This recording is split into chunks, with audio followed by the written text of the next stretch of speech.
So 3 things I want you to think about. So you've got metadata, you know we've got some amazing content. A lot of you have some incredible organizations with some excellent content to use. But when you think about metadata, there are 3 things that I want you to consider.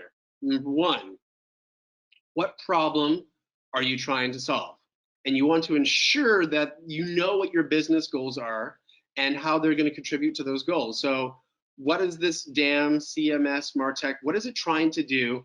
And what is the metadata going to be able to solve for those business goals? Are you trying to sell something? Are you trying to share things? Is it a network of sharing opportunities? What are you trying to do, and what is the metadata that's going to help that? Which very much spills into number 2, which is, so who is actually going to use the metadata and for what purposes? Now, many times I've seen where people have used, they've created their dams or their systems for the wrong audience, and they weren't actually paying attention to who is actually going to be using this for why. Well, I want you to make sure you take that step back and say, well, who's going to be using this?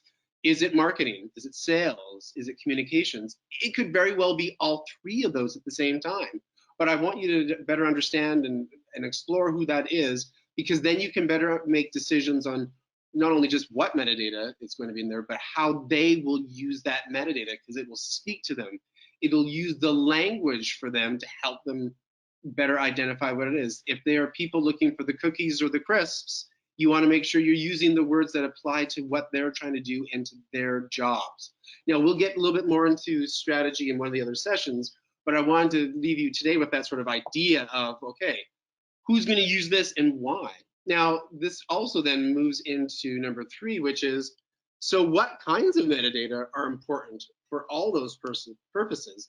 You want to make sure that your metadata model is extensible. Now, that just really means you need for it to be in such a place that it can grow and improve and change over time.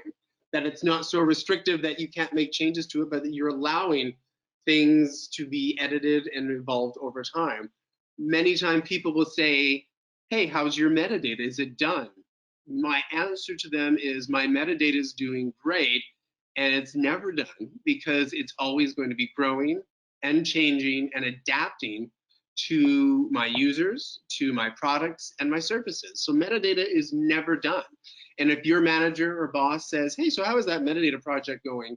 You can tell them very quickly, it's doing great. I probably need some more money. I probably need a few more staff. And we've got some great programs going forward, because by definition, a project has a beginning and an end. Metadata is not a project. Metadata is a program. It'll keep on going. So just make sure when you're being strategically minded about your metadata, just be mindful of, what's important, and, what is important for those types of goals, and will my metadata be able to grow and expand with my organization over time.